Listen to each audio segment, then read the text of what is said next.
Bonjour à tous. Dans cette vidéo, on va corriger ensemble un exercice de thermodynamique statistique qui s'appelle modèle d'Einstein des solides.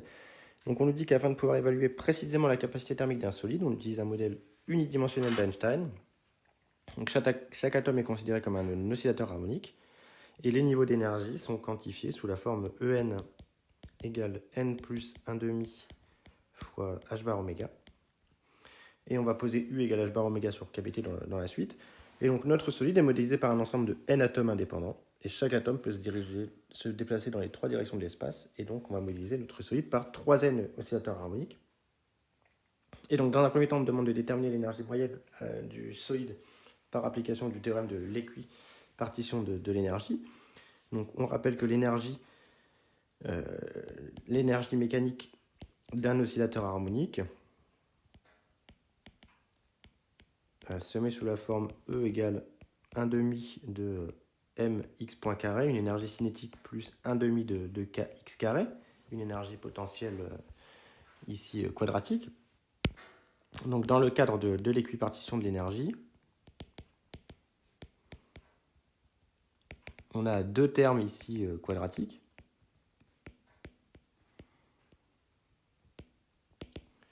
Et donc en moyenne, chacun contribue comme kBt sur 2. C'est le résultat du théorème d'équipartition de l'énergie. Donc finalement, l'énergie moyenne associée à un oscillateur harmonique, c'est 2 fois kBt sur 2, c'est-à-dire kBt. Et donc on me demande d'en déduire l'énergie moyenne du solide. On me dit que le solide est modélisé par 3n oscillateurs harmoniques, donc ça fait 3n fois l'énergie moyenne d'un OH, et donc on tombe sur 3n kBt comme énergie moyenne. Et donc en déduire la capacité thermique du solide, et montrer qu'on obtient la loi de Dulong-Petit, donc on en déduit que CV est égal à dE sur dt, et donc ça nous fait 3n kb, et 3n kb, avec kb qui vaut R sur Na, ça fait 3n R sur Na, ou encore 3 fois la quantité de matière fois R, et donc on en déduit que CV molaire est égal à CV sur petit n, est égal à 3R, et donc on retrouve bien assez rapidement ici la loi de Dulong-Petit. Donc on nous dit ensuite que ce résultat constitue en réalité la limite haute température du modèle d'Einstein, et on va effectuer un calcul complet pour avoir l'influence de la température. Et donc on va utiliser le fait que les niveaux d'énergie sont discrétisés, avec n qui est un entier naturel ici. Et donc on va donner la probabilité au contact d'un thermostat. Donc Pn de U par définition c'est 1 sur Z exponentielle de moins En sur kBt, c'est-à-dire 1 sur Z exponentielle de moins n plus 1 demi h bar oméga sur kBt, chose que l'on peut réécrire 1 sur Z exponentielle de moins n plus 1 demi de U, ici, et Z, Z c'est la somme sur n égale 0 jusqu'à l'infini des exponentielles de moins En sur kBt. Donc on va calculer Z. C'est donc la somme sur n égale 0 jusqu'à l'infini de l'exponentielle de moins n plus 1 demi h bar oméga sur kBt. Et donc en posant de nouveau U comme étant h bar oméga sur kt, eh bien, on se retrouve avec notre fonction z qui est donc égale à exponentielle de moins u sur 2, que je sors, fois somme de n égale 0 jusqu'à l'infini, d exponentielle moins nu. Et exponentielle moins nu, c'est pareil que la somme d'exponentielle de moins u à la puissance n, ce qui est une série géométrique. Et donc ça nous donne exponentielle de moins u sur 2 fois 1 sur 1 moins exponentielle de moins u. Et donc là, pour simplifier un petit peu le calcul, on va multiplier en haut et en bas par exponentielle de u sur 2. Ce qui me donne que ma fonction z va être égale à 1 divisé par exponentielle u sur 2 moins exponentielle moins u sur 2, c'est-à-dire 1 divisé par 2 fois le sinus hyperbolique de u sur 2. Voilà, donc ça c'est la fonction de partition z, et donc Pn de u, c'est égal à 1 sur z, donc ça nous fait 2 sh de u sur 2, fois exponentielle de moins u sur 2, fois exponentielle de moins nu. Bon, si on sépare un petit peu l'exponentielle qui apparaît ici, ça nous donne cela. Donc voilà pour Pn de u. Ici. Donc maintenant, montrer que l'énergie moyenne d'un atome vaut h bar oméga sur 2 cotangente hyperbolique de h bar oméga sur 2 kBt. Et on me donne, pour m'aider, une somme dont je vais avoir besoin. Alors ici, ça va être la question un petit peu calculatoire. Donc là, évidemment, si vous n'êtes pas trop à l'aise dans les calculs de somme, il va falloir faire très attention. Donc l'énergie moyenne, c'est la somme sur n égale 0 jusqu'à l'infini des En fois Pn. C'est donc égal à la somme de n égale 0 jusqu'à l'infini des n plus 1 demi h bar oméga fois Pn. Et donc je vais sortir tout de suite ce qui ne dépend pas de n, donc ça va me faire h bar oméga. Dans le Pn, j'ai le 2sh de u sur 2 qu'on avait calculé tout à l'heure, fois exponentielle moins u sur 2. Et il va me rester somme sur n égale 0 jusqu'à l'infini de tout simplement ici exponentielle n plus 1,5, pardon, exponentielle moins nu. On va essayer d'être un petit peu vigilant. Donc si on continue le calcul, on va donc tomber sur h bar oméga fois 2sh de u sur 2 fois exponentielle de moins u sur 2, et on va couper la somme en deux. Donc on a somme de n égale 0 jusqu'à l'infini de n exponentielle moins nu plus 1 demi de la somme de n égale 0 jusqu'à l'infini de exponentielle de moins nu. J'ai pas trop la place pour refermer mon crochet. Et donc ça va donner h bar oméga fois 2sh de u sur 2 fois exponentielle moins u sur 2. La première somme va me donner, d'après le formulaire, 1 sur 4 sh carré de u sur 2. Et la deuxième va me faire comme tout à l'heure, le 1 sur 1 moins exponentielle de moins u.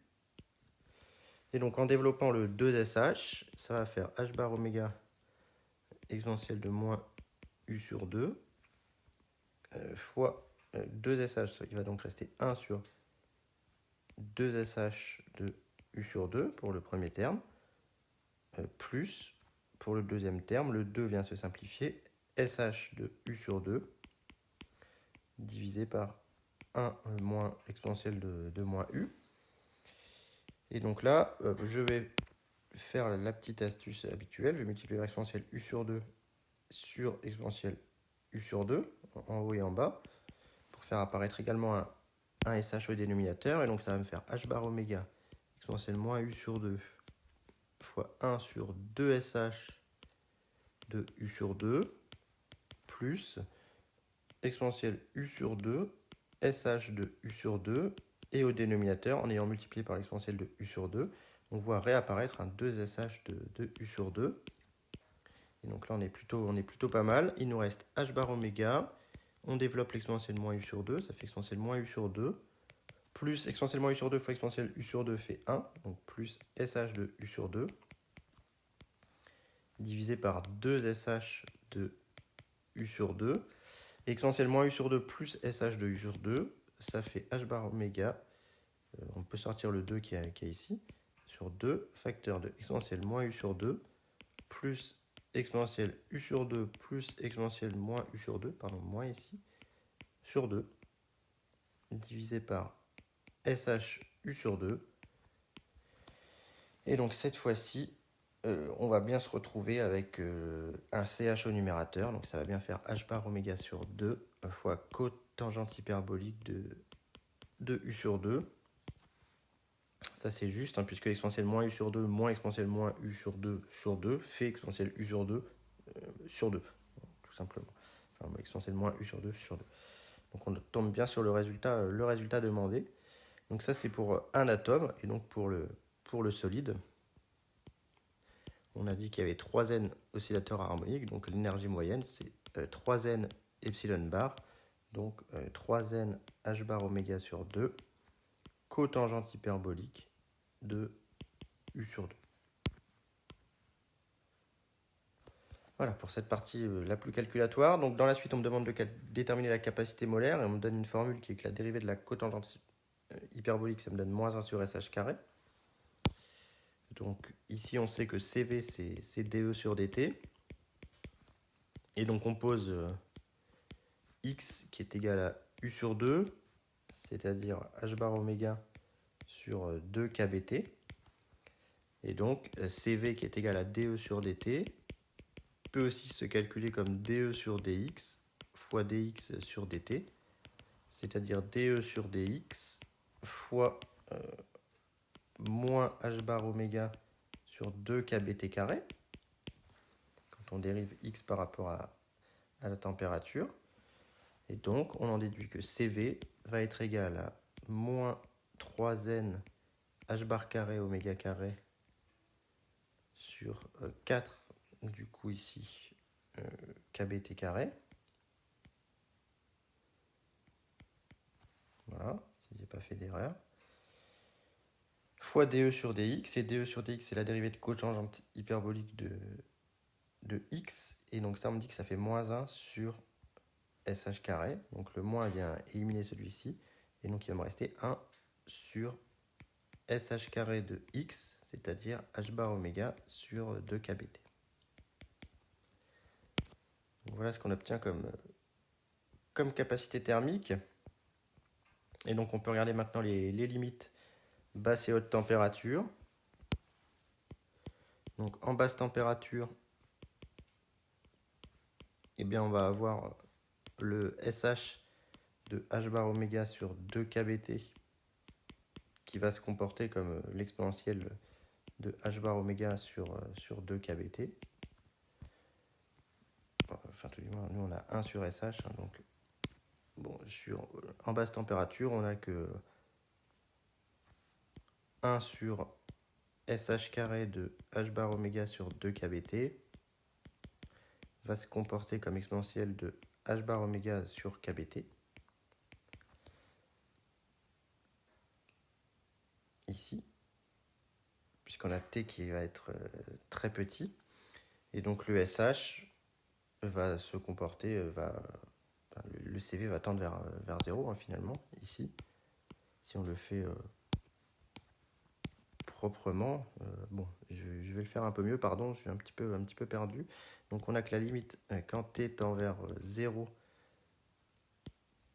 donc en basse température, on a que le SH de h bar oméga sur kBt se comporte comme le terme dominant, qui est exponentielle de h bar oméga sur kBt. Il y a un 2, pardon. Puisque le deuxième terme va tendre vers l'exponentielle de moins l'infini qui fait 0. Et donc, 1 sur SH de h bar oméga sur 2 kBt tend vers 0. Donc CV tend vers 0 à basse température. Et à haute température, et bien cette fois-ci, on a h bar oméga sur 2 kBt qui tend vers 0. Donc on peut faire un développement limité du SH qui tend vers l'argument. Donc SH de h bar oméga sur 2 kBt va être à peu près égal à h bar oméga sur 2 kBt. Et donc on en déduit que le CV à haute température est à peu près égal alors à ce qu'on avait obtenu avant, 3n h bar oméga au carré divisé par 4 kb t carré fois 1 sur sh carré. Donc il va ressortir un 2 kBt sur h bar oméga, le tout au carré. Donc le 4 va se simplifier avec le 4, le t carré avec le t carré, le h bar carré oméga carré se simplifie également. Et donc on retrouve bien 3 nkb ici, autrement dit 3NR. Et donc on retrouve bien que CV molaire est égal à 3R, donc c'est la loi de Dulong-Petit.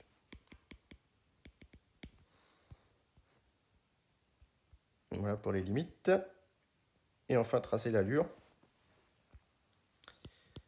Oui, bien, si on trace l'allure, c'est une capacité qui démarre de 0 et qui va filer jusqu'en 3R.